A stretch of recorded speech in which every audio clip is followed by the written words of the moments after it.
You've got some pretty cool matchups on the mid lane. Carry to carry matchup is also cool. The way they drafted was actually very similar to protecting, on one side protecting the Tide by picking Ursa, and on the other protecting the TB by picking Panda. So overall, I think Heroic have got a decent draft, but I'm not sure how much. Right now, I agree that they're completely same. I do believe still, going back to what I said earlier, that Aurora might be just a slightly bit favorited, to me at least. I mean, I don't think that that's like this out there take. I would say that you're probably on it as well.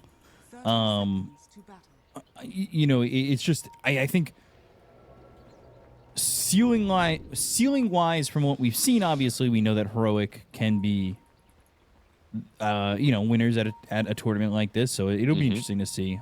And Aurora, of course, there's expectations in a new roster. Yep. The lane that I'm looking out for, by the way, let's look for this bounty rune first. What's gonna happen here? There are some smokes. There shouldn't be too much. Maybe Mira can snatch the top one. But with the death shot, if KJ is correct, shouldn't happen. Oh. He gets both of them. Nice. Yeah, bounce it off the Tide. I appreciate that. I wanted to talk about this brew. We've seen it twice in the event already. Its facet is Drunken Master, which Whisper played it against Team Tidebound, and they lost. But it's a good facet. Yeah, I like it. Just makes it very difficult. Just when you look at the brew running down the stream, you know, in the river, getting that bonus speed, and on top of that, getting the Drunken Master, it's yeah. He's faster than a Darkseer with Surge at some point. This Tidehunter pretty low and dying here to Yuma. Early use of this meta, and now the Fairy Fire with a Shikuchi from Mira. That'll be a trade. This I did not expect, because I thought it's gonna be the other way around. Really? In my mind, Rubik and Brewmaster are having a rough lane because of Jakiro, and at the same time, Weaver and Tide are actually kind of strong duo. If you go for Gush, like you get minus armor from the Swarm, you get minus armor from the Gush, and Anchor Smash hurts afterwards. So just a little bit of overcommitment from them fighting the level 1 Metamorphosis, like you said. Yeah, level 1 meta. You know, now they are vulnerable without the Metamorphosis, so maybe they try to go for something on level 2 for the side of Aurora. They did end up getting the trade, but these dead shots pushing Toronto Tokyo closer to Yuma makes it very difficult. Bottom lane, Schofield here with Whisper.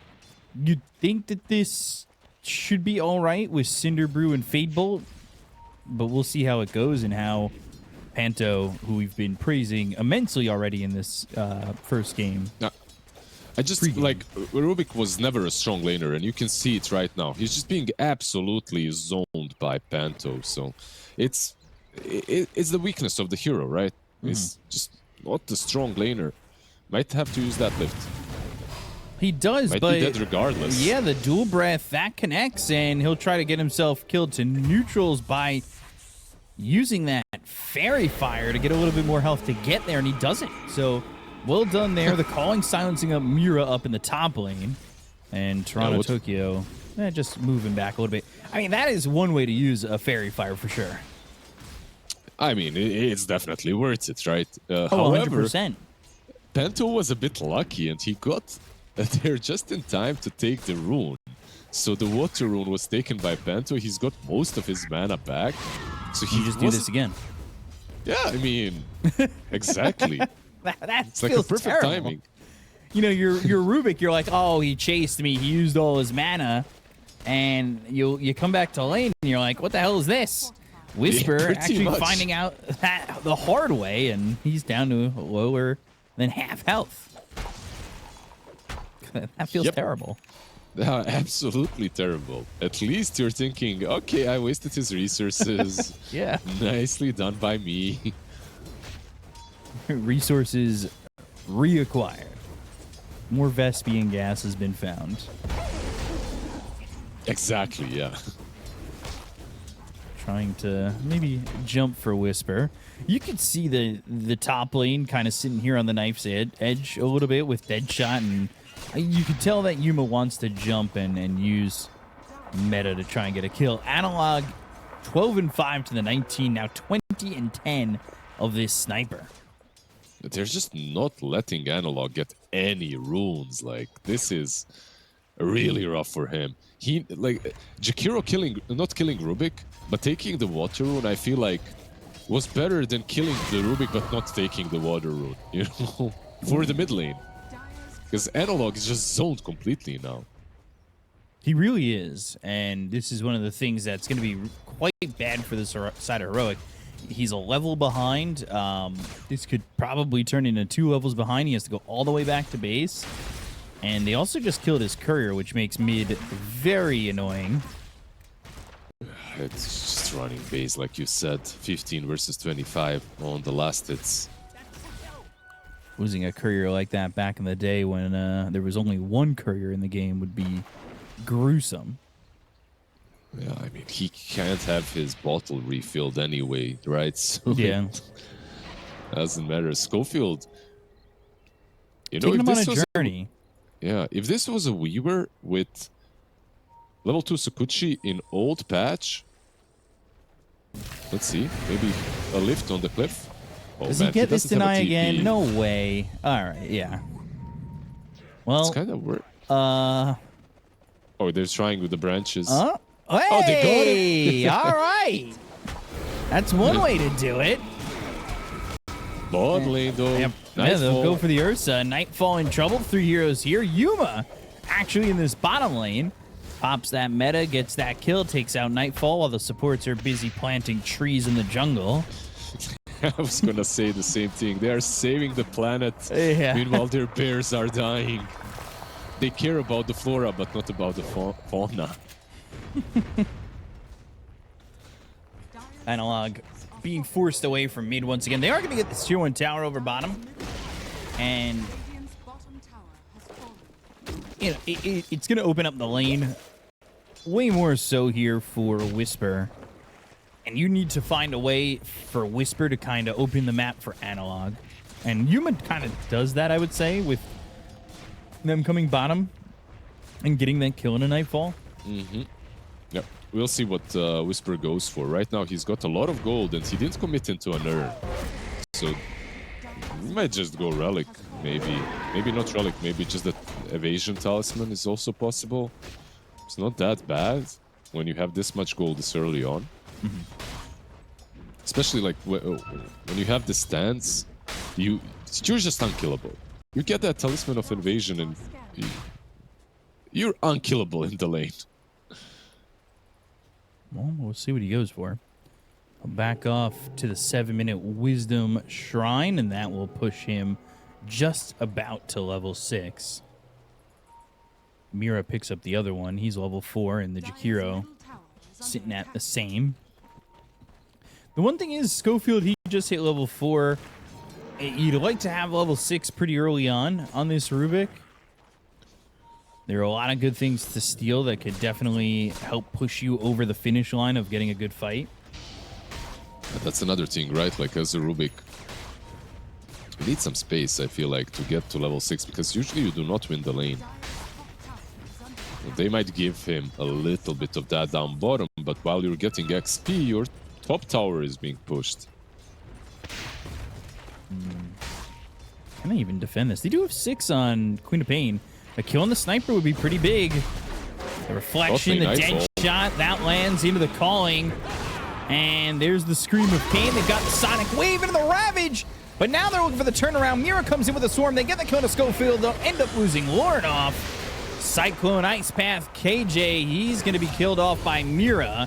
Deadshot comes all the way through. Panto loses his life to Yuma. And a 2-for-2 trade, but one that significantly helps Analog. Absolutely, like a pretty good trade, but keep in mind that they did use meta, they did use split and Sonic Wave, and meanwhile Ursa on the bottom lane solos the Rubik that's trying to get to his level 6. Like, the moment he notices that everyone is TPing top, He catches that straggler in mid lane. Analog. Oy. Now it doesn't matter, right? Like, yeah. Any advantage they got was just lost. Nullified. And not really a great feeling. Whisper, by the way, still saving up gold. They do have these stacks, but Mira sees it, and they're going to bring the sniper over to try and swipe them. This should be pretty easy with the shrapnel. It definitely looks like a Radiance Brewmaster, considering how much time he's spending without the items. They're bringing Jakiro over. Primal Split on cooldown for another 50 seconds. Panto here, but walking into Schofield and KJ. The calling is down, the dead shot is thrown, but they've got the Cinder Brew, the Ice Path, and the Dual Breath onto the Rubik. Panto will lose his life to Analog, so he'll get a kill out of that. There's Schofield. the Ice Path reactivated, and Assassinate just not enough to get that kill.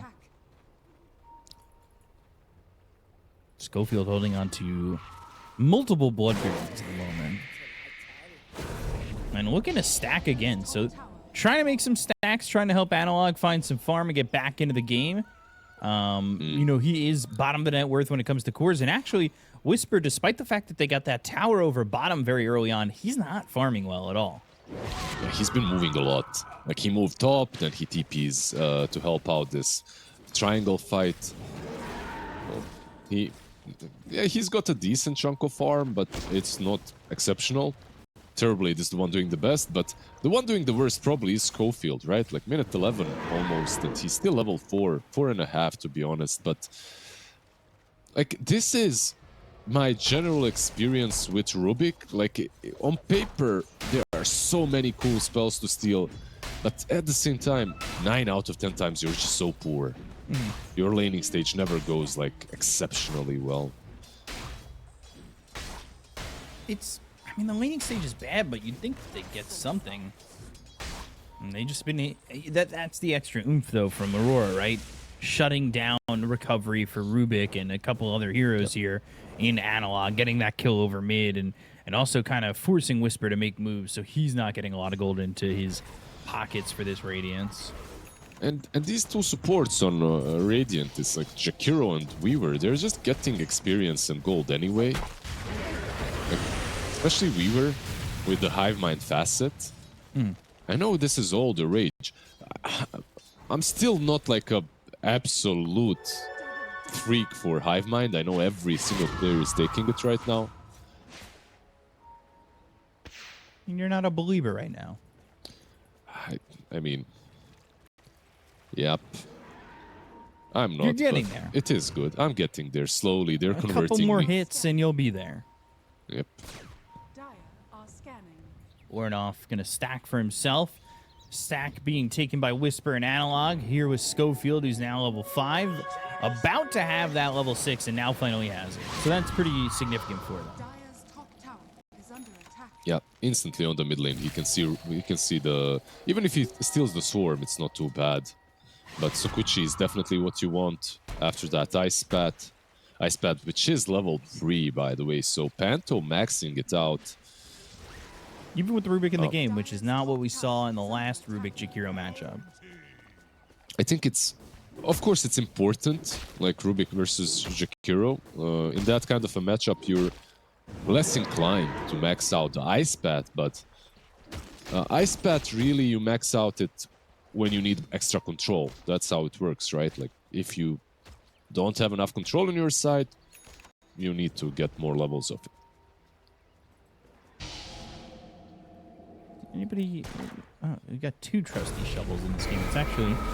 This game is a... Ooh, hold on. Reaver. Gonna die here.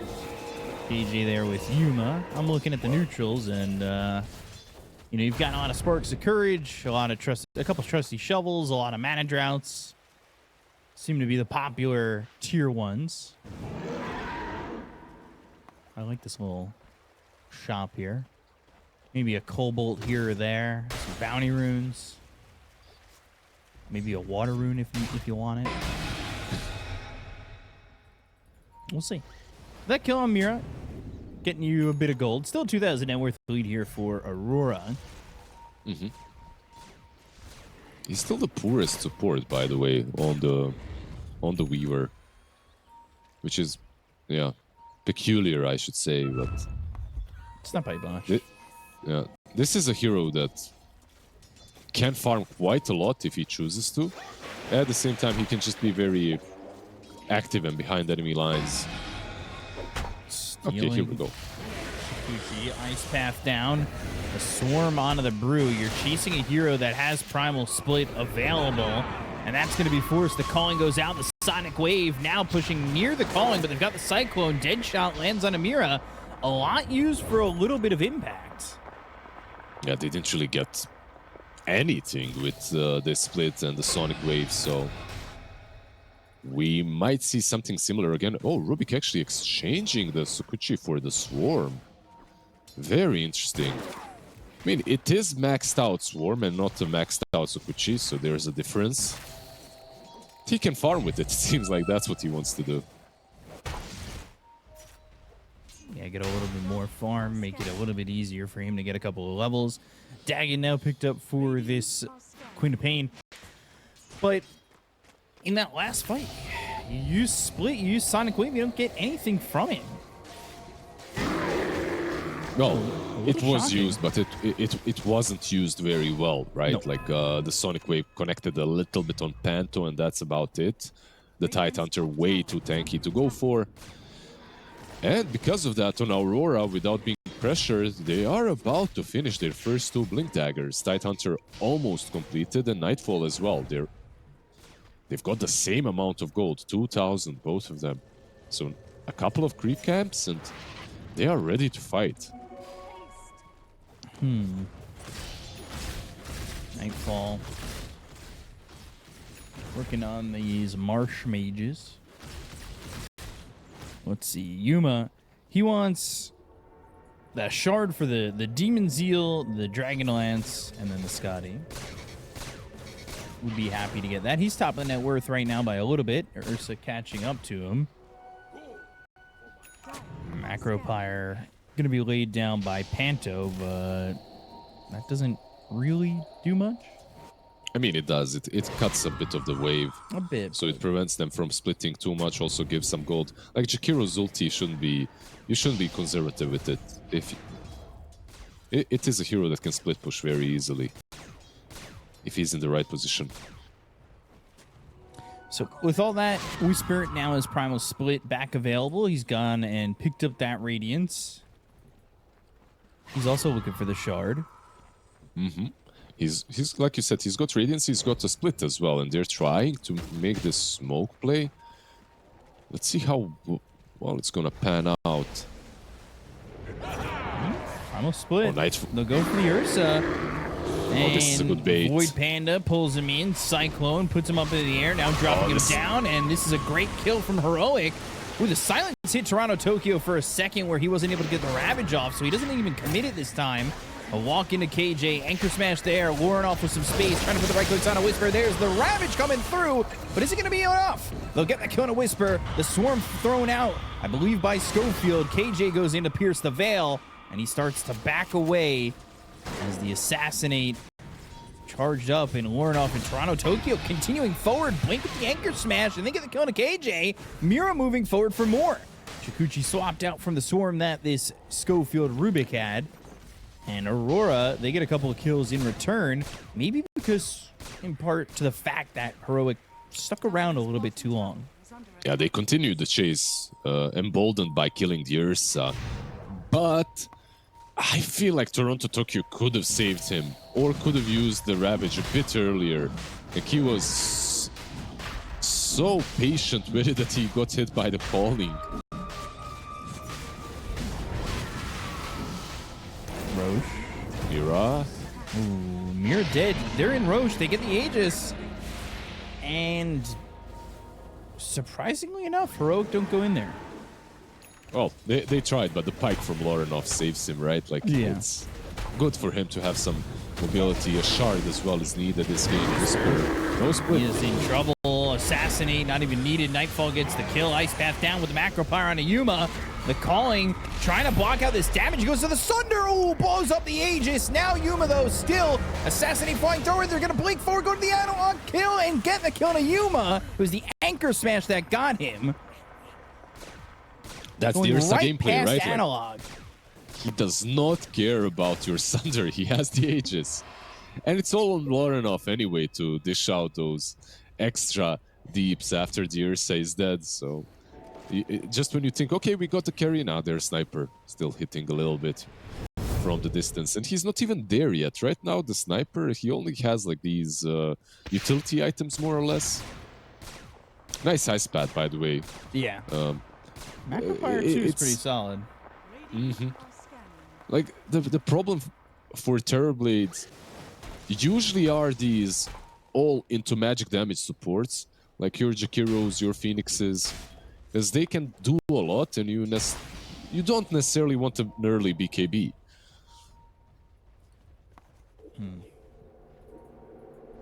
Sometimes there's definitely games that beg to differ, right? That you really want that early BKB. Sometimes, but it's like, I don't know, at least a 4th item on TV where it feels good. And he has it queued, but he still wants to wait for it. And Lorenov, he's surrounded.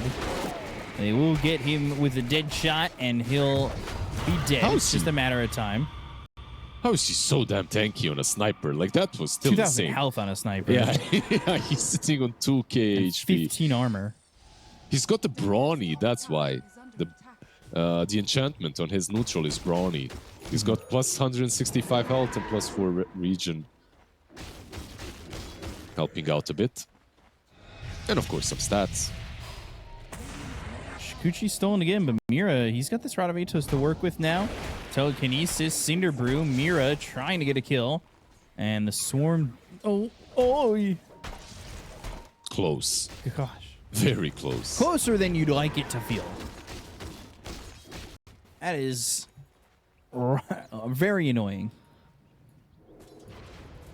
How's Analog doing? I thought they were going to jump him. He was in the river still, but they might. The Tide Hunter blinked right by him in that fight over mid, and yeah, he wisely blinks back this time around and so just have amplify damage if they want to do a smoke play. There's a small difference though in the gameplay now for him, because Tidehunter has a shard. He didn't have it. And now with it, the game becomes kind of difficult for Analog. So, gotta be a bit more careful, and that's why they smoke. This shard, it's a 1400 gold item, but a lot of impact from the Tidehunter. Out of Atos.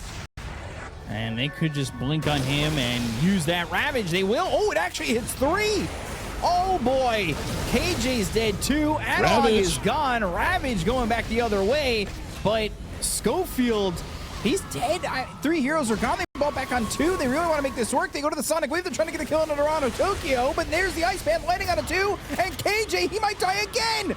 Oh, piercing the veil. Assassinate comes through. Takes out this Muerta for the 2nd time. They are on the run, but Mira, he's got that extra control with the Rod of Atos. They've got the Ice Path down. Nightfall goes in, gets the kill on a Yuma. Disaster.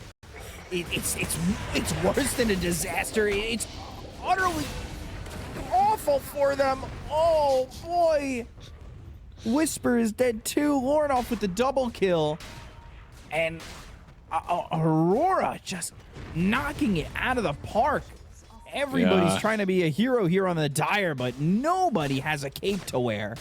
Just one item from Lorenov changes everything. Like, he's got this Maelstrom now, and suddenly he is dishing out all the deeps. It's not only, of course, the physical, right? Like, it's a lot of magic damage from the Shrapnel, from the Assassinate. This shard from Tidehunter, I was hyping it up, but it was the Ravage, really, that did the majority of the work.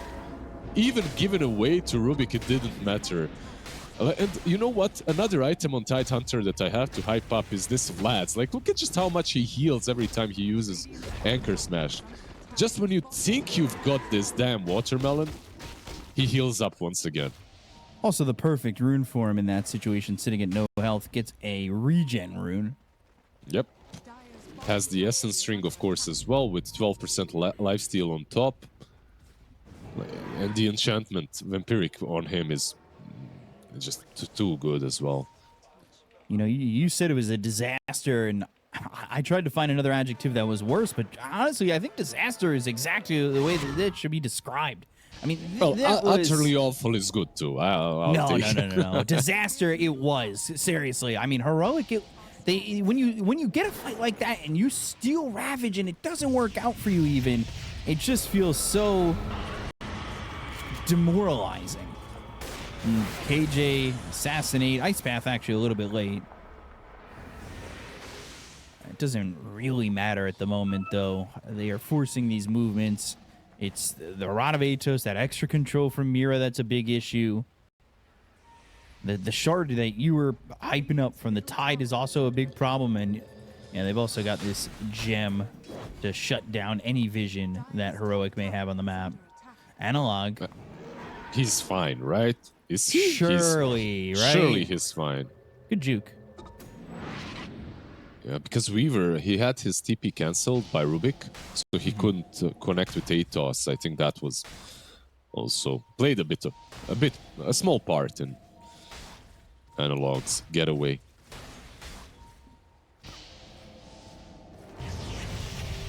Mid lane. Oh, he's caught. Yeah. Nowhere for Schofield to go. This dead in the water is just perfect for this game, even against the Rubik. He'd like to be stealing Sukuchi, but if he's dusted and anchored, he's dead.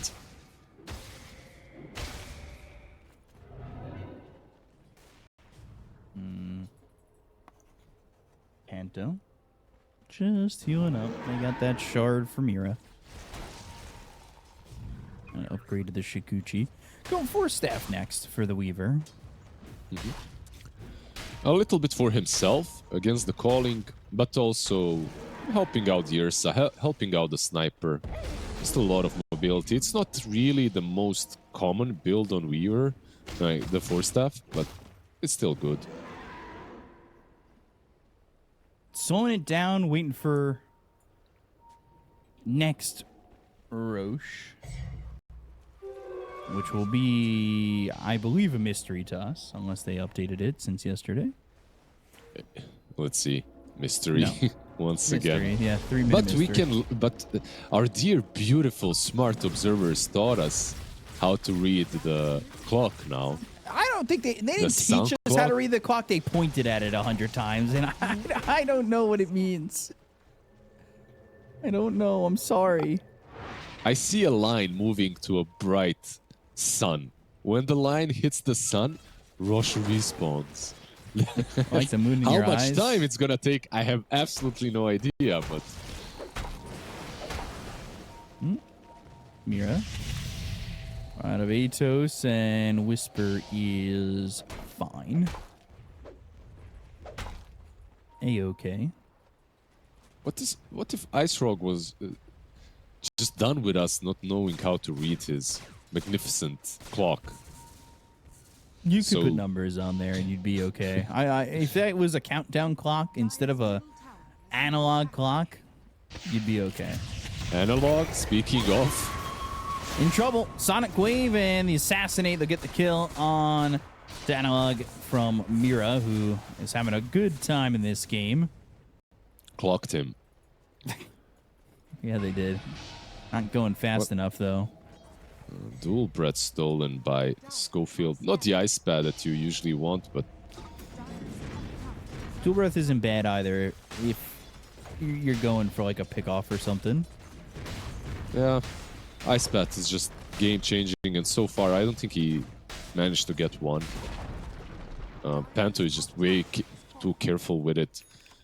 Like, Toronto gave him Ravage, but Panto never gave him Ice Pad, so that puts things into perspective. KJ just cutting the wave here. But Mira now with this 4-staff means he can go over the wall, and he's got the Rod of Atos, and KJ, he could try to TP out.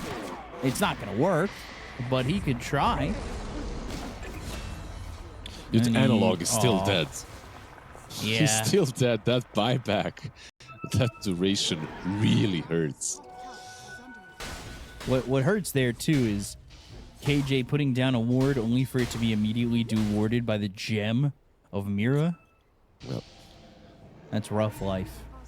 That's the one cliff that I talked about. It's like one cliff that feels very useful to ward at the moment. And it just, if it's one, it's gonna get rewarded 9 out of 10 times.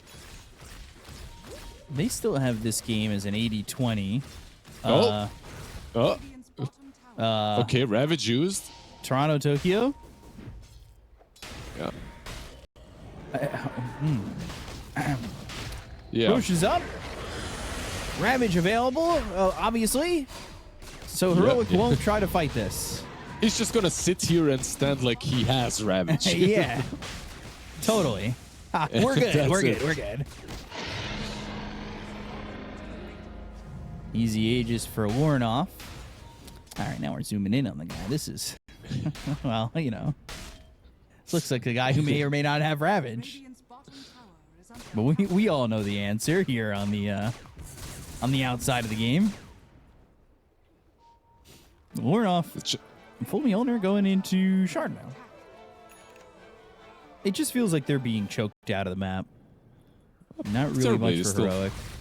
Yeah, he's still finding farm with his illusions. He's got his shard, of course, on TB for quite some time, and he did find farm on Yuma.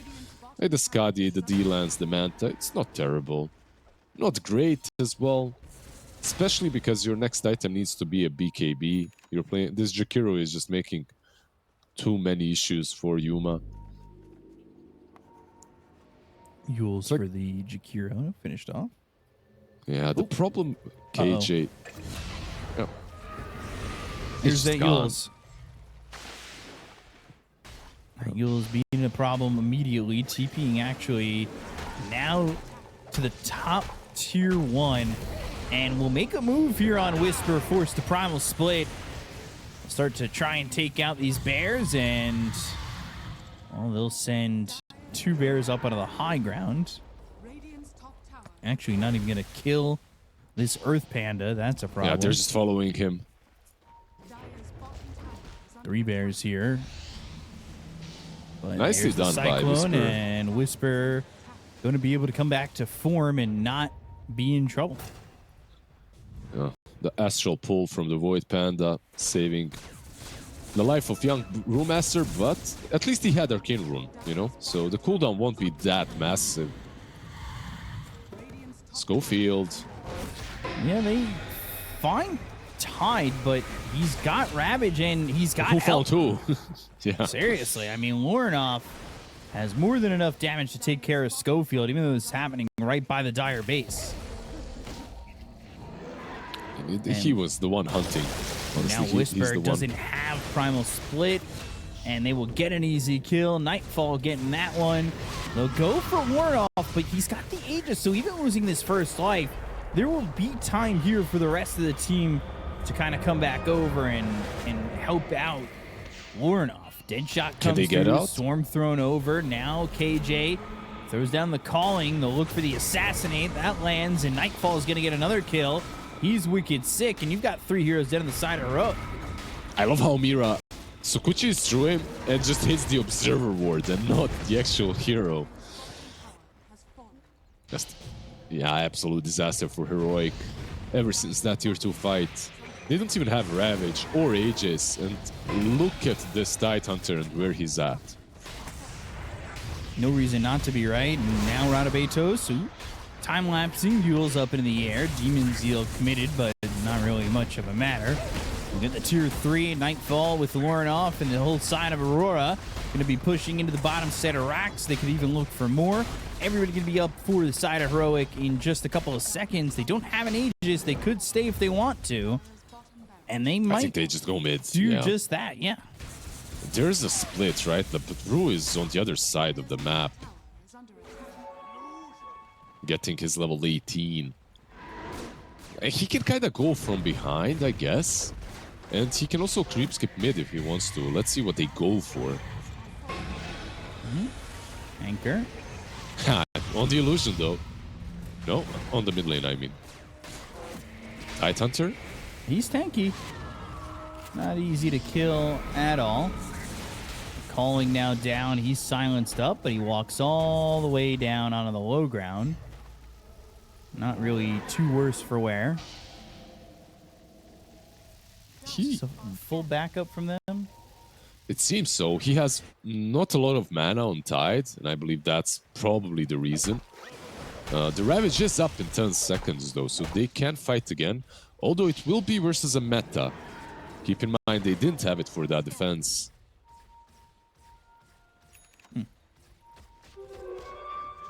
Yuma still desperately trying to find that point where the net worth is enough for him to hold the game potentially himself. Feels like Schofield purposefully is like just going for Weaver spells, which, you know, Shikuchi's a great one, but we haven't seen him try, it seems like, to get Ice Path many times. He just never had the opportunity, I feel like, in this game. Or he steals Sukuchi at the beginning of a fight and then Panto is free to do whatever. The cooldown is still kind of long for Rubik to steal another spell immediately after. And truth be told, the Sukuchi right now is definitely better until the fight starts, because he can do these kind of things. Shenanigans, creep skipping. Even Sonic Wave. Yeah, committed on the creeps. Oof, gosh. Ravage just coming right through and Adalock taken out. They've gone digital.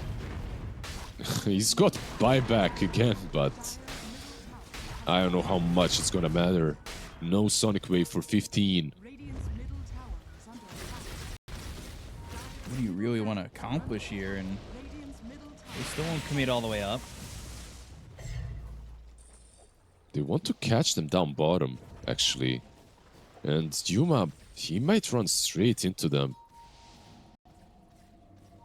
Starts to go the other way, goes to the Lotus Pool, and we'll bail out of here. You'd think. With Ruby giving info, they should be able to. They should. Yule's used by Schofield, and they've made the escape on Yuma at least. Things kind of slowing down, but again, it's death by 1,000 cuts, or 1,000 CS.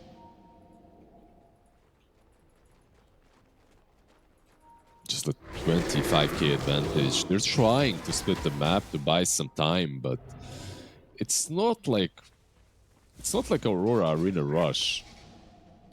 They're not, and it doesn't seem as though the one item really wins you this game anyway.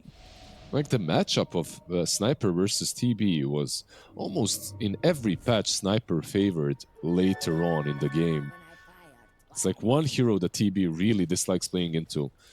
And Yuma just didn't get another item for the longest time. Like he still is sitting on the same Pike, Eye of Skadi, and Manta. I guess he got the Pike completed. He only had the D-lands before. I like this, by the way, this call from Schofield to go Ags. It's something that you talked about that he needed. But unfortunately, he saves up for it. And he's going to buy out on a bunch of these components and end up dead. So he is 400 gold away from it. But if he gets this Ags, it does give him that opportunity to steal Shikuchi and Ice Path. And it won't make it maybe as comfortable for Aurora taking these fights if they can get that Ice Path. Keep in mind that Panto is aiming for an Axe as well, so maybe you can steal that upgraded Macro Pyre. On the other side, what do we have? We have a Hex on Tide, so this Queen of Pain. If you show yourself without that BKB, you're probably just insta-dead. As we've seen before. And that has been the case. And they're not even coming back just yet. Whisper looking to cut the creep waves, but they get the melee racks. Mira finding KJ, and KJ able to walk away from these heroes. Rubik's got the Sags now, but again, you know, they're trying to find farm elsewhere on the map, but they've given up a set of racks to do so. And Roche potentially up within the next minute 56, I believe. Something with that timer. I don't know. It's a really fast one. It's a really fast one. I feel like it should be up within a minute. Yeah.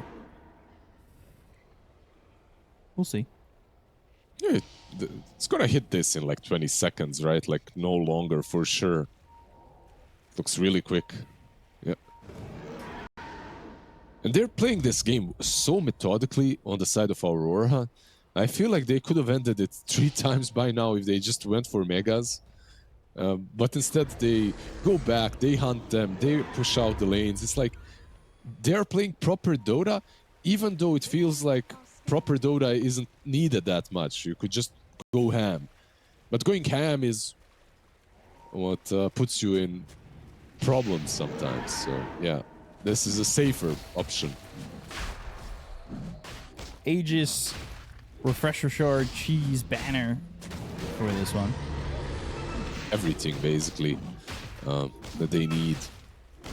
Aghanims on Weaver, by the way, as well. So you have that time-lapse save, which is, it used to be so damn good, but the range is absolutely awful right now. So for the longest time, of course, it has been. Yeah, you gotta kind of be right there. You're not gonna be that close if, say, Nightfall blinks in with the Swift Blink further than you can reach with that time lapse. He's got 4 staff and he's buying Aether lands because of that, but there's the Aghanims on Rubik, so he might be able to steal something good as well. +1 overpower attack for Nightfall.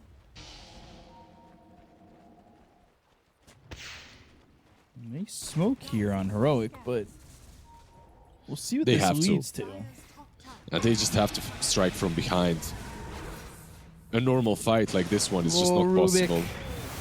Oh, all right, Yules up into the air, still alive, stole Shrapnel. And can they get this wrap all the way around? Can they start with something big here? Amira is going to be the one nearby, and now they'll go in, but the jump is from Nightfall. Nightfall immediately looking to kill Yuma and takes him out. He meted, he tried, he died. They stole the Macro Pyre. It's doing some decent damage, but I'm not too sure that matters. Ravage going to be thrown out. They've got the control into the Rubik. They get the kill on a KJ. They look for Whisper. Ravage going again. And Toronto Tokyo getting that kill on a Schofield. 4 heroes dead. Whisper back to form. This is going to be a full team wipe for the side of Aurora, losing absolutely nothing. And GG is going to be called as Aurora take game number 1. Where did the TB go? He just instantly disappeared. And they read it. Of course they did. They only saw the Rubik in the base. And Tidehunter was moving so damn deep that it all comes down to this bot lane, I would say. You know, like the Viper Night Stalker lane? The Viper Night Stalker, yeah. Like, does that sound correct to you? I mean, it's not a bad lane. You have a bully-esque position 4 out of the Night Stalker, and then you have the Viper to be protected by him. That's usually what the Viper needs. It's like a Tusk, Ogre, whatever, Night Stalker. And it's going to be nighttime, so he should be able to be the bodyguard. And you're playing Viper into Ursa, which is pretty good for Viper if you have that kind of 4. They do smoke up. See if they can get a kill. Looking at Pugna, he's got the pumpkin head cosmetic. I like this cosmetic on the Pugna. Let's see if there's any fight. I went to Cowboy Bebop Live. They did all the music, and one of their songs is called Pumpkinhead. So, very on brand for me right now. Love to see it. See if they can get a kill onto any of these heroes. They'll slow down Schofield. Another blast, and the disruption. Yuma looking for a way in. Mira going to stay on these heroes. Flame Break pushing back this Viper, but Mira wants to continue. Toronto Tokyo might want to cut through the trees. They've got Schofield slowed up and in a bit of a precarious position, but nothing doing. Yeah, they didn't manage to get the kill. I think this is maybe a win for Heroic to start the game off even. They need it a little bit.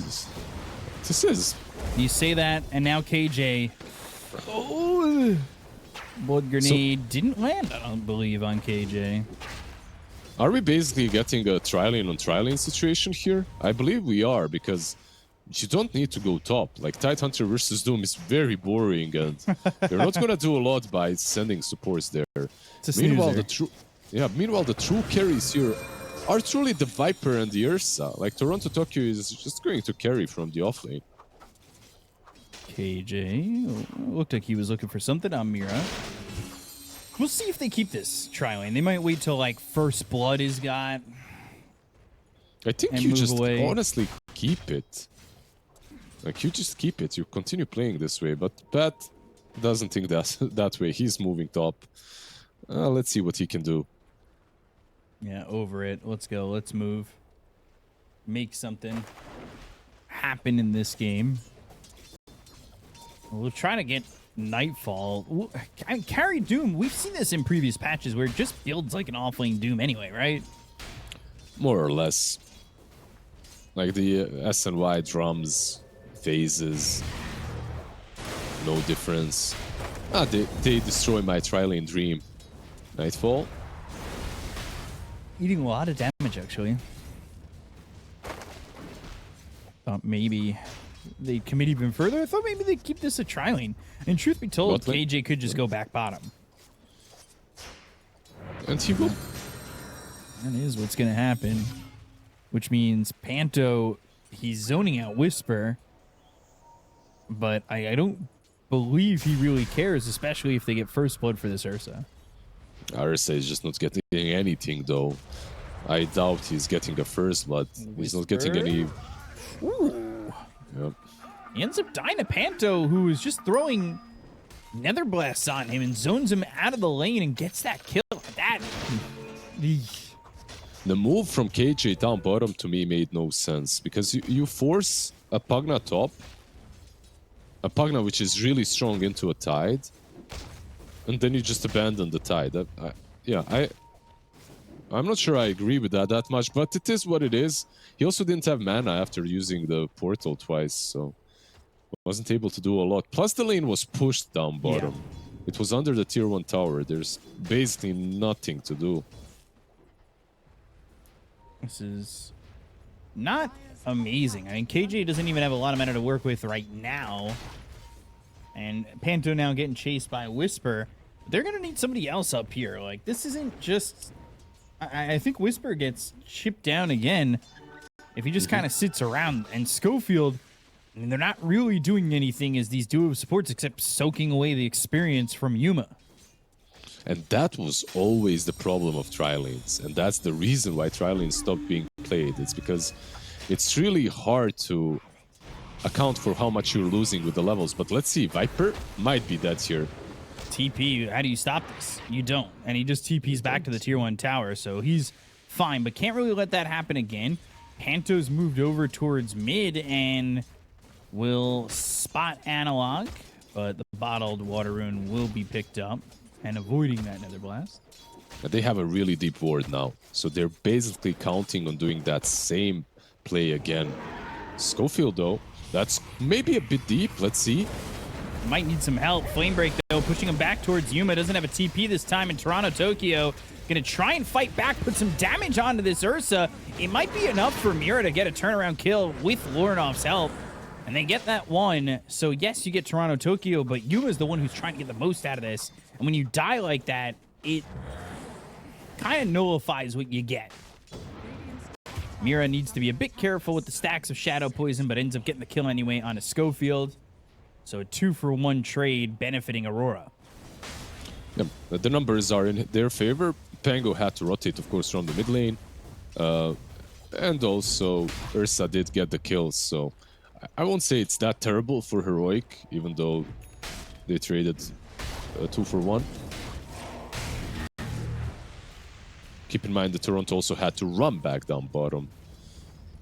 Yeah. So he didn't have a TP. A little bit tough, but it does give Mira the opportunity to get some more experience out of this. Unfortunately, now it's daytime, and Mira's going to feel his lack of effectiveness. They have brought back Panto to the bottom lane.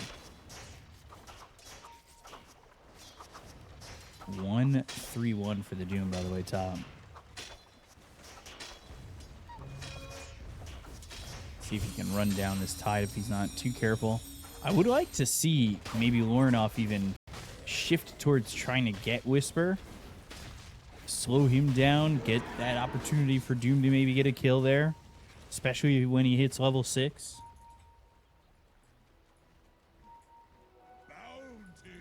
Any rotations from him, right? Like, there's a lot of kill potential down bottom as well, as long as these 3 heroes are around.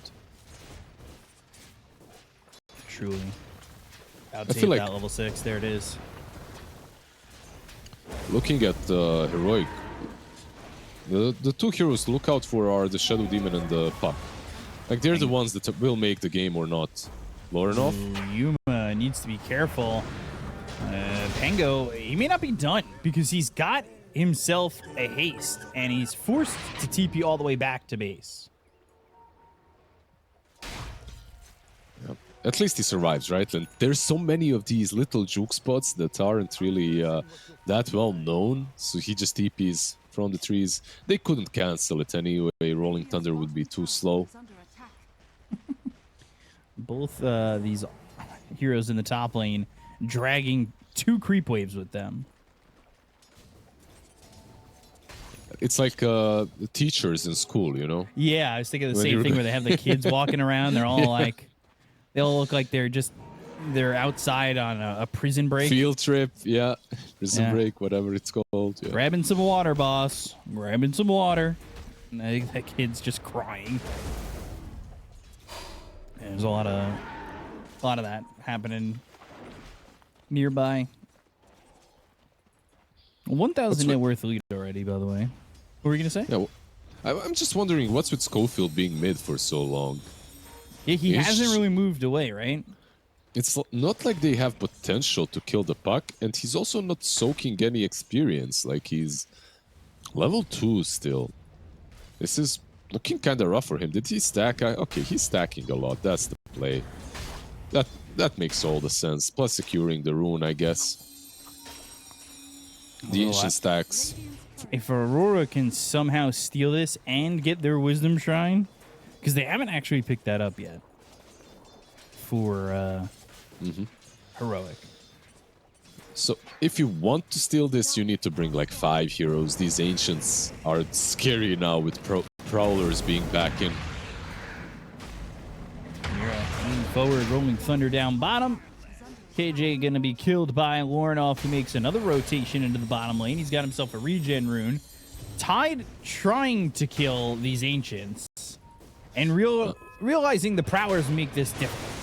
Very difficult, yeah. It's the aura as well that makes it difficult from them. It's not only the root. The aura is extremely annoying. He might die here. Oy. Like, you can't chip them down like this because they heal. Like, they have lifesteal. So, back in the day, you'd be able to, but not any longer. Mira. Dream coiled and up onto the steps on the high ground. Snaps the coil. Oh, they're stealing the ancients. Count. And now, yeah, Panto here with Nightfall sees these ancients and gonna try and just steal as much as they can. They stole almost nothing though. Like, these ancients too strong, man. Like, no matter, maybe they need to form a pact and combine their efforts. I'm surprised they didn't look any further than that. They saw the obs and immediately kind of bailed. There's a smoke, by the way. KJ and Analog going down bottom. They don't have Dream Coil. They don't have Lasso. So I'm not really sure what sort of a play is even possible for them. Even if they catch this Pango, I don't think they have the damage here. Doesn't look like it, but it is now nighttime again. Mira's still just level 4. Tide finally going to back up for this Wisdom Shrine, by the way. Yeah, now they'll have the Invis on Puck and also Dream Coil down bottom, so Toronto Tokyo is definitely a possible kill. No Viper Strike on him. Yuma back in the jungle, dealing with some boglets. Yeah. You know how this feels like to me? It feels like Aurora, they've played this strat before, they've scrimmed with it, they know exactly what you're doing. They threw Doom on Tidehunter, but Nightfall fine, wasn't able right? to keep up with him, so he's just going to walk this one off. Bot lane, Meanwhile, though. bottom lane, they're going to look to go. They go to the Rolling Thunder, and KJ will find his way towards Toronto Tokyo. Gets into this weird area of this cliff. Not going to matter, though, as eventually Lornoff Top gets lane. that kill on a KJ. Top lane, Dream Coil, and they do have Ravage if need be, and they'll use it.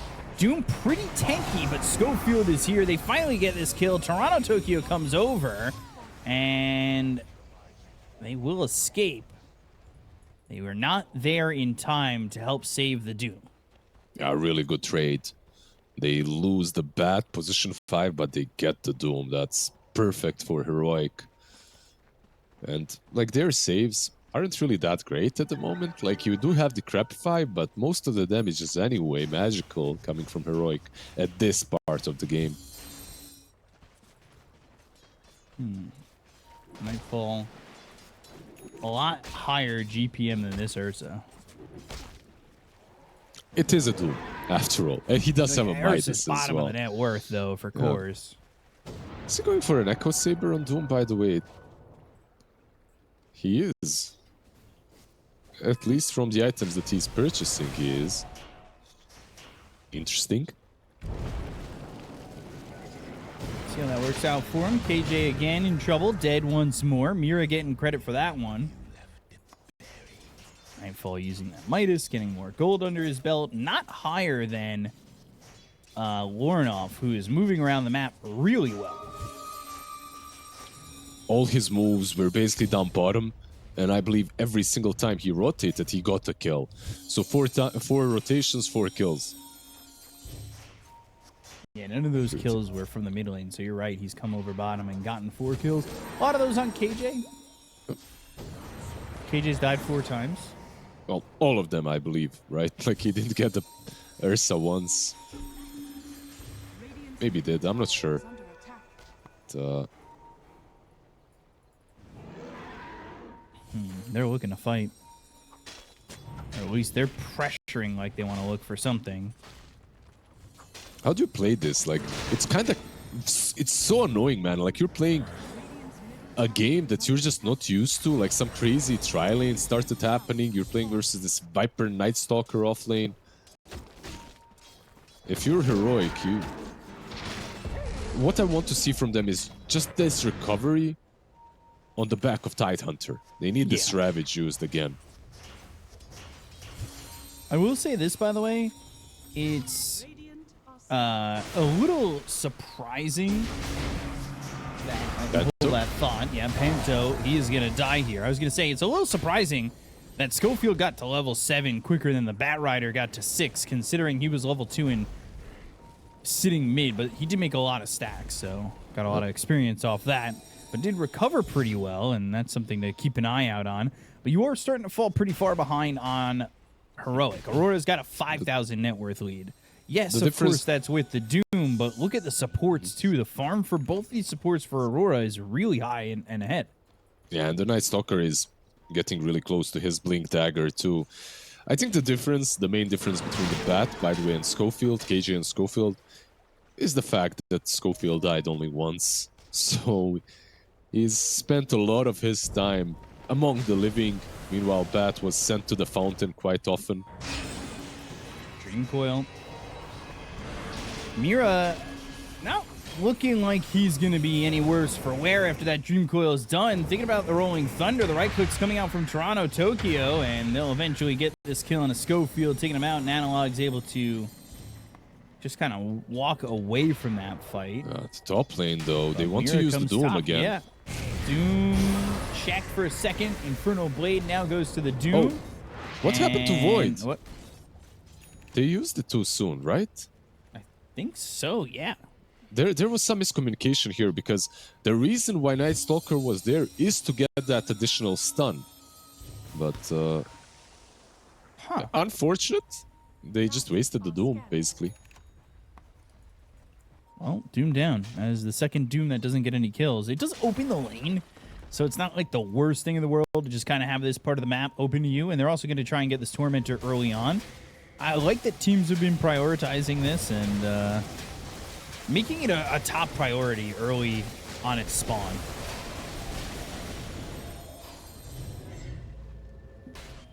And it's Mira getting that shard. I guess you're right.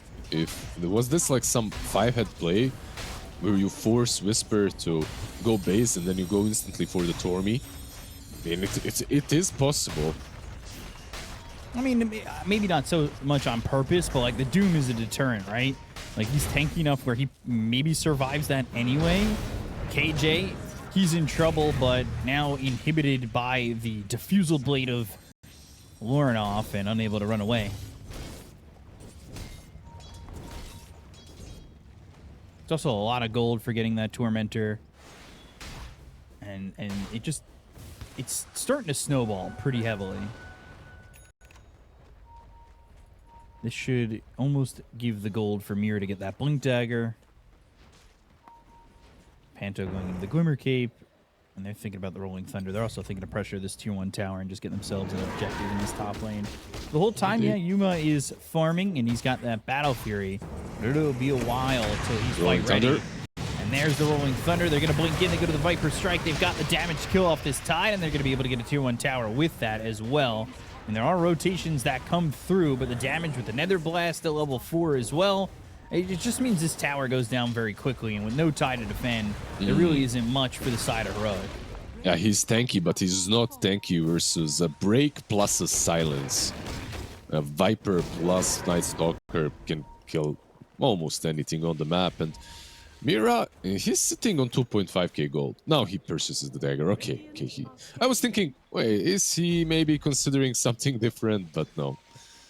Blink Dagger. They find Toronto Tokyo, and it's going to be an easy kill. Yuma getting involved despite just having Battle Fury needs to get involved, in my opinion. Yeah, pretty good kill for them. Slowing down the Viper at least a little bit further. Who is on par when it comes to net worth with the Ursa. So, not really pulling ahead all that much.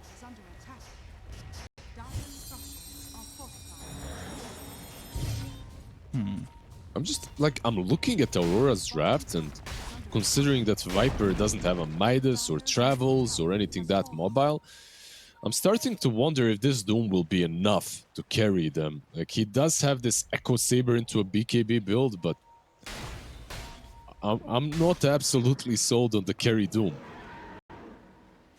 I wasn't even when it was popular. But I guess we'll have to see. One of the biggest things, in my opinion, is the way that it's going to make a big difference here. Oh, Lorinoff. Trying to life drain. Lorinoff getting stuck a little bit. Disruption now. They get the kill to Panto. They take out this Pugna, and Lorinoff getting stuck for a second means that they're unable to get that kill. Yeah, that was supposed to be a trade, but with him getting stuck in the Lotus pool, so wasn't going to happen. The one thing that I think can kind of solidify Aurora the next 6 minutes without really losing their net worth lead is if they go for Roche and take it away from this Ursa. Yeah, they need a Roche and they need some really good fights, I feel like. Their team fight is still around Doom, and the silence of Night Stalker is still pretty damn good. Even if you're playing into Ravage, you can play around that. It's 30 seconds till night, so maybe they go that way. Blink Dagger now for Tide. Switching up builds, like I'm just looking at the Doom and what he's going for tells you a lot about how they feel about the game.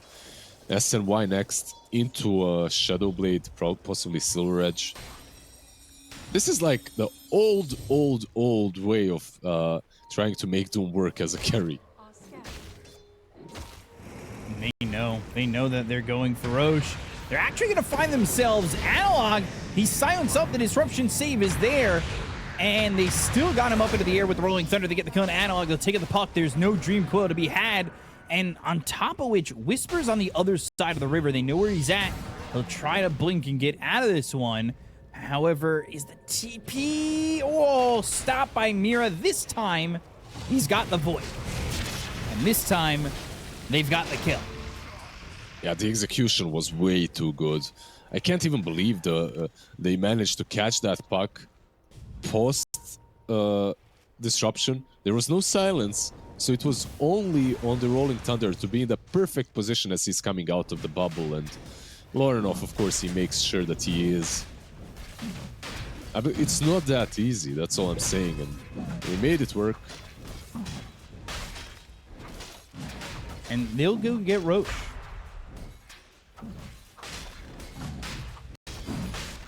And this takes the Aegis away from Ursa. Yeah, it takes away the Aegis, but it's like you're taking the Aegis away from Ursa. They have Lasso, they have Dream Coil, they have Ravage. Everything is available for them to take a fight, but they just aren't doing that. Even the Bat has a blink. Yeah, they've got a lot going for them on Aurora, and I'm wondering if these blinks are going to be enough for the side of Heroic. Oh, we'll see. They are smoking up right now. Have we seen a Lasso yet? No. And that's how timid and far back they have to be, right? Because they don't really have these opportunities to get these pickoffs with how far behind they were. Yeah, KJ is thinking about it mid, but look at Toronto. He just knows. This man read them like a book. He's sitting behind his tier 3 tower. Nothing was gained. Like, I feel timid is the best way to put it. The laning stage kind of scared them, and they were just playing very passively for way too long. Meanwhile, Aurora, they're just finding all these little openings. Right. They have to. Let's be, like, to be honest, they have to make more moves, but with the draft that they've got, that is. Well, Aurora, 3 minutes and 25 seconds on this Aegis. Let's see how they use it. Let's see how they push. Let's see what they go for. Yuma, he spotted this. Sees him. And they brought a couple of heroes down here bottom to try and maybe go for him. Just Mira for now, though, right? Like, they have no one close enough. They might see Whisper. Yeah, he might be a dead Tide. Yeah. Tide's going to be in trouble. Silenced and dead. They get this kill. They use that Doom. They'll find themselves a victim. And Doom going to sit top of the net worth as well as this Pangolier. The one thing that does worry me, and Yuma's doing a good job of getting there with the farm and the Battle Fury that he picked up, is does Doom maintain his viability when Puck and Ursa catch up? Bot lane. Rolling Thunder got the inhibit off, so they'll have the control. They'll bring Mira over. Cage is going to try and come through with the lasso, and Warnoff's in trouble. The Battle Fury doing a lot of damage, but it's not going to be enough. Yuma ends up dead. Schofield can't help. Flame breaks there. Warnoff still looking like he might die. They got the kill on Amira. They'll at least get one. The Infernal Blade, the Swashbuckle, they'll get themselves Warnoff, but Schofield dies. KJ able to fly away, but that is a 7-time spree going to the way of Schofield, and he gets a lot of gold for it. However, KJ taking out Yuma slows him down, and KJ gonna try and... He's got a TP. Is this legal? Is this... I mean, how can he fly? It's legal, it seems like. Yeah, I think he got shocked as well. Well, that's one area, I guess, where you can fly off. Okay. It used to be not legal, but I guess we're back to it being legal. I'm not sure. Feature, not bug. Yeah, we got a... You remember that was the case before, right? Like you were able to fly across the map with bat, like a couple of years ago. Mm-hmm. So I guess it got silently reverted. That doesn't feel fair. Rightful has ages. Specifically in that position, you'd have to make that work. And he's got it for 43 more seconds. Scan and lasso on the Panto, but going to the life drain and taking away KJ's life from his hands, but he still survives. Infernal Blade, Schofield dead, and the blink away and the TP out from KJ somehow still surviving. Yeah, they're gonna go for Tormentor probably now. I think. Let's see.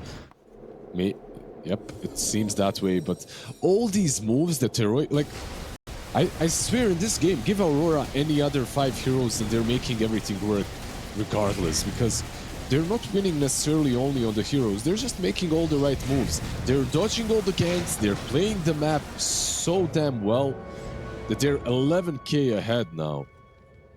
Every smoke that Heroic does not connect. Yeah, I'm getting a little worried though, because you start to think about heroes falling off for Aurora. Lorinov now he's got the Sags. Like, he should feel pretty strong for a little while longer. Maybe Viper does once he gets this SNY, but I'm nervous. If I'm an Aurora fan, does Ursa get enough farm where he starts to turn this around and feel comfortable? And he's gonna have the help from this lasso. They're gonna clean up Toronto, Tokyo, and Yuma's gonna get a lot of gold under his belt with that kill. I think your worries are justified. Like, on paper, these are stronger cores. At least the Ursa, I feel like, is perhaps the ultimate win condition of this game. And on top of that, it's not like Analog is falling off. He's got a full Parasma, going for a BKB as well. And once that BKB is purchased, suddenly Mira's Night Stalker isn't all that scary anymore. You're stalking him instead. So I see your point. Aurora, they made all the right moves, but they had to make all the right moves. Let's put it that way. And it just feels like 1 or 2 fights where, say, Heroic are the ones who get like a 4 for 1 or, you know, even a 3 for 2. They might feel comfortable and start to pull into this net worth lead. You've got heroes that, in my opinion, scale much better. Yep. We'll see. Viper can be an issue as he levels up, right? Like, he can get a bit dangerous, but only if he's well protected. If he gets gone on, we're gonna see the same scenario repeat itself. Like, he just disappears immediately. And they do have heroes that get on top of him very easily. Whisper. There's a smoke from 4, but there's Shadow Blade for Nightfall. He could start this off Infernal Blade Doom. TP, nobody else is here. Why did he Infernal Blade him? I wonder. Okay, I mean, it lets them take over the top side of the map, I guess, but Yuma's still here. That's a bit of a surprise. And now they're going to try and get a kill here on Yuma. This is what lets them push and win the game if they can get this kill. But the BKB, they've got the break. Yuma's still on the run. They get the kill into Schofield. They'll take out Yuma. That's going to be 2 dead on the side of Heroic. And this is the fight that Aurora needs to continue to secure the net worth lead that they have. When Ursa is not in the mix, there isn't much for Heroic. I think you got your question answered there when it comes to scaling and these carries. Like, they're doing a lot of damage. And keep in mind that Pango is kind of thick boy too. Ravage. Well, he was a thick boy. Oh, okay. Lorinov dead. Interesting. It's Dust and the chase. They've got the silence. Toronto Tokyo turning this around, goes to the Viper Strike with the BKB. Tide chase too long. They'll disrupt. They'll try to get a kill here on Toronto Tokyo, but Toronto Tokyo is being killed anyway. The life drain not enough. Analog gets that. Now looks over at Panto, who's going to try and life drain himself back to full onto this Puck. But Puck needs to blink and find an escape, but Mira's here. They've got the silence. Look at the kill to Analog. They kept up with him. The Night Stalker sticks with them, and they're going to go for Schofield. Disruption or not, it feels like he's pretty dead. And that will be another one. The lasso, it's to bring him to the Ursa and at least get some sort of consolation. Well, they got 3 kills. It isn't all that terrible for Heroic, but it isn't great either. Harpoon doing some real work for Doom, by the way. Bringing Puck back into the Night Stalker's silence, the crippling fear. Well, nice combo by the two of them. Yeah, I mean, this fight... Oh, hold on. Nightfall BKB, but not the BKB TP. There's a basher on Ursa, can't... Yeah. I think he even tried. I think he clicked it, but then he realized there's a basher and just stopped, started running away. There is Rush, by the way, up and available. When it comes to big spells, Dreamcoil, the only one on one side, and on the other, they basically have it all. Black Doom is up. They can perhaps force Rush once again. Plus, it's nighttime. So this is the replay from before where they do get Whisper, but Toronto Tokyo still dies there. Yeah, they just want to show us the harpoon right from Nightfall, right here. The harpoon into the silence. Mwah! Perfect.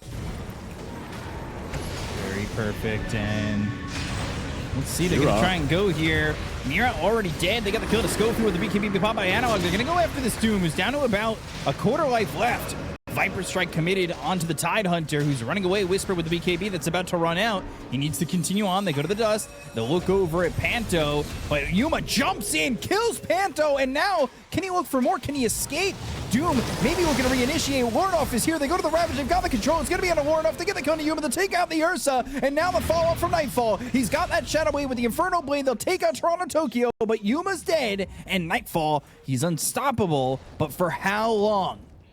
Yeah, I can't believe they somehow managed to bring this back in. Ooh, no Dreamcoil. For it. Well, maybe if he bought some time for KJ to reconnect, but KJ also damn low. This was probably one of the worst initiations from Aurora, or the way they fought this fight was pretty damn poor. Night Stalker got picked off immediately in the Dreamcoil, and also Doom got just gone on by the Ursa, right? Like he lost most of his HP. He got dropped to 20% and was just forced to use the Doom on Ursa just to get away. And Ursa already had ult and already had BKB, so it did absolutely nothing. Yeah, signs of life from Heroic. Definitely signs of life. I mean, Yuma was able to get something going, but he ends up dead anyway.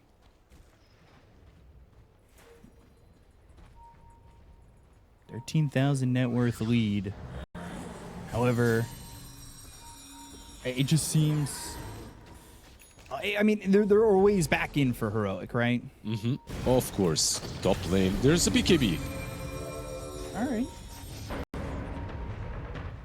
Maybe a basher on someone wouldn't be that bad on Aurora. They just went for all these BKBs.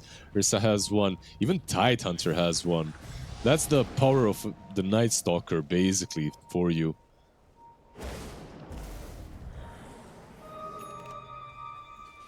Roche up and available. Let's see. They might force it. There is no Ravage, but it looks like they are going for a pick-off instead. Oh, Analog sees this. Rolling Thunder, though, not the right direction to get Analog. Yuma? Flame Break Yuma. He's singled out now. The team, they went the other way. They're not near him, and Yuma is going to die again. Oh, no. They all bailed. Yuma went in, and it's miscommunication as bad as it can get. Even through Enrage, even through BKB, he still dies very quickly. The miscommunication was there, maybe, but Your Tidehunter still didn't have Ravage. Like, the best case scenario is to fight with your big ultis, I believe, and Whisper just wasn't there. Analog?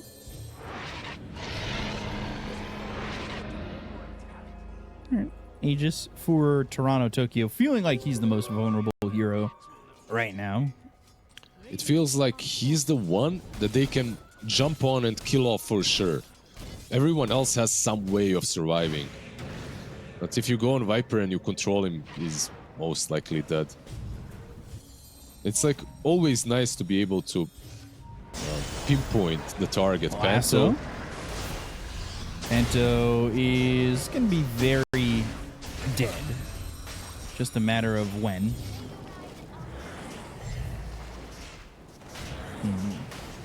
They'll at least get that.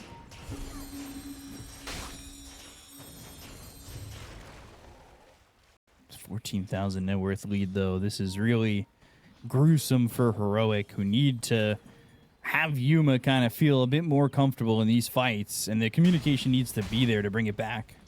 Yep. I feel like one difference, like this game from the Tide and the last one he could always buy exactly what he wanted. This time around, he was kind of forced into the BKB, which slows down everything else for Whisper. Now he's gonna get that shard, but if he even buys it, he's got 3.5k gold. I might want to just save for the Hex or the Refresher at this point. I'd really like the shard, though, as well. Yeah, I was just thinking that. It's not as good as in that last game, but it's still pretty damn valuable. Yeah, I think, you know, a lot of games it's an A-tier shard. In some cases S-tier, and I just think it's one of those things that if you can't get control of the Tormentor, which they haven't been able to do so on Heroic, then you need to find a way to get it. I do like the butterfly, by the way, on Nightfall. Sorry for interrupting you. No worries. It's not, you don't see this every day. No, not really. But another Torm going the way of Aurora. And bought for the first time on this hero. Nightfall also getting the benefits of the shard now. And his net worth continues to just trend upwards. So he's got that upgrade to the Scorched Earth. It's going to heal him for 60% of its damage. So he'll be a little bit more tanky and survivable. He's so fast. This is absolutely insane. Ooh. Yeah, a sentry.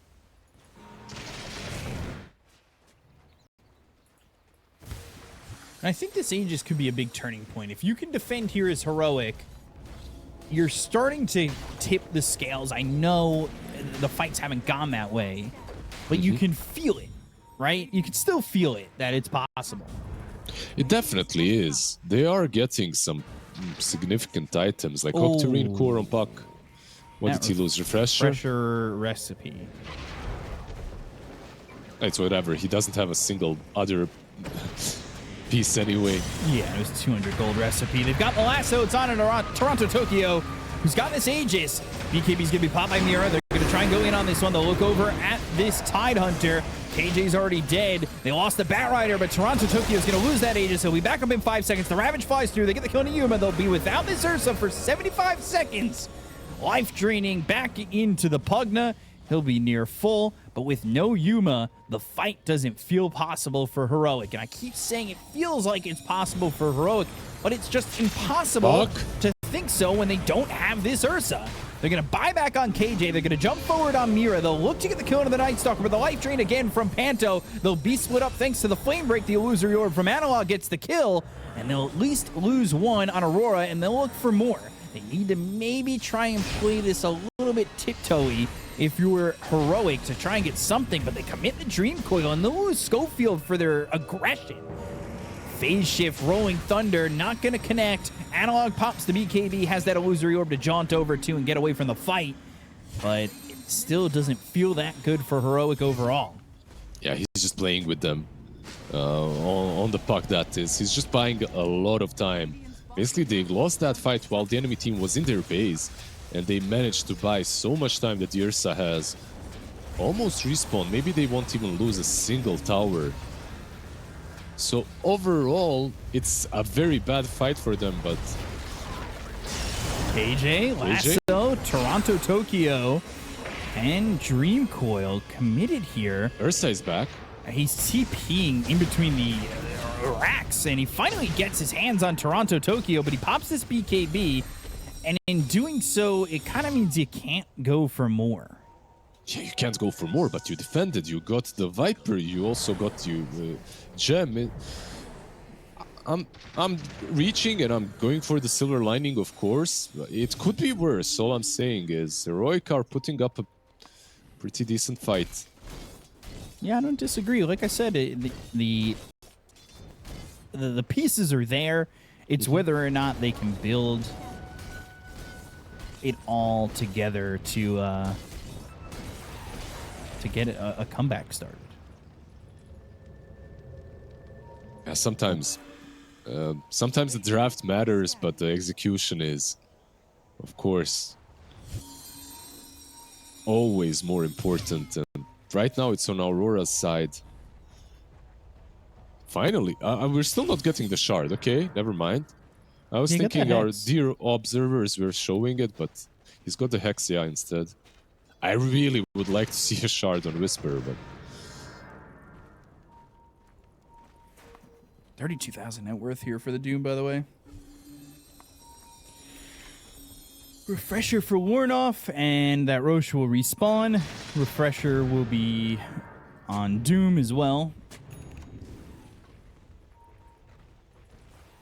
And Roche, a minute and 30 plus or minus, or well, not minus, plus at most 3 minutes. it's going to be a long one, seems like. I still don't know how to read that. Approximation. The mouse doesn't help me, guys. Come on, I'm stupid. How much is the quarter? That's Actually, like a 20-degree angle. It's gonna respawn soon. Well, it's got 50 seconds. Does that also show the extra timer on it?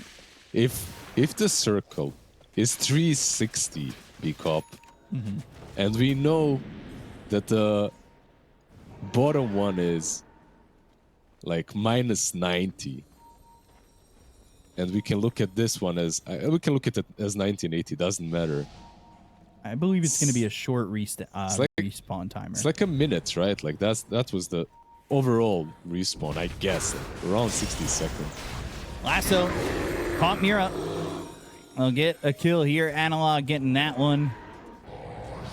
And now without this Night Stalker for 60 seconds, which may or may not be the timer. I mean, this is the minimum this is timer. The May but respawn. now, okay, yeah, is yeah, the yeah, red the extra or the potential extra? Okay, so that now was 3 minutes potential, and that should be around a minute and 20 seconds, I would say. Have we done the math correctly? 43. Okay. It's close, I guess. 18. I don't know. Well, around a minute. Around a minute. I'm gonna say that's like a 60-degree angle. Being taught with a mouse seconds. is impossible. It's never happening. The information that I can retain is not much. I took 8 years of French. Ask me how to say anything, I won't know it. 14,000 net worth lead. Nope, I don't know it. How do you say an omelet? How do you say an omelet? I only know that from Dexter's Laboratory. Omelette du fromage. There you go. You know something. Come on. Thank you, Dexter's Lab. Ags picked up for the puck. Analog's got this. He's also got this Parasma. He's got a lot of gold. This puck is pretty farmed. Yeah, he's been doing pretty damn well. With the 25 and the Ags, scary boy. A lot of mobility from KJ as well, with the Force, the Blink, and the Seal Totem. Not out of it yet, but they need to execute this properly. If the puck gets doomed, the fight is just probably over. He does have a buyback, though. Still don't I mean, obviously, now I know that's soon. I guess it was I understand when the lights get closer. Oh, man. All right, well, they're pressuring on Heroic. They're forward, but they're rolling Thunder. Oh, Yuma! Is he singled out? Dream Coil roll up. They're going to try and get a kill here on Yuma. They get the kill on KJ, but Yuma going back in with the BKB. Looks over at Toronto. Tokyo Skofu is going to be dead to Nightfall, who's already got a kill on two of these heroes, and Yuma's dead so fast! Oh, no! 3 heroes got no buyback. They were the ones playing across the river, and now Analog needs to try and leave. The Illusory Orb jaunt under the tier 3 tower. Mira's here, so is Warnoff. They'll get the kill with the bash, and 4 heroes are dead. Gem back in the hands of Aurora. You know what's crazy in that fight? Like, he's got this Aghanim's level 25 Dream Coil, right? But the Dream Coil hurts the Ursa, kinda, because the Pangolier was standing in a spot on Ursa while Dream Coil, so he couldn't move. So the Rolling Thunder just kept on stunning him twice. It's a small difference, I guess, but in any case, they're just executing so much better, and this is basically game. Your Viper has a shard. You'll take these buildings quick. It's whether or not they want to commit to the tier 4s. They do glyph. They have Shadow Demon up soon. Buyback committed by Analog, but the throne is exposed. You got to do something. You've got Ravage, but the BKB from Nightfall, and he throws that Doom out there. This is going to be a dead Analog. No buyback. Ravage committed. No Ursa for 15. GG is called. Aurora take the 2-0 over Heroic. They're 1 series away from going to the playoffs, while now Heroic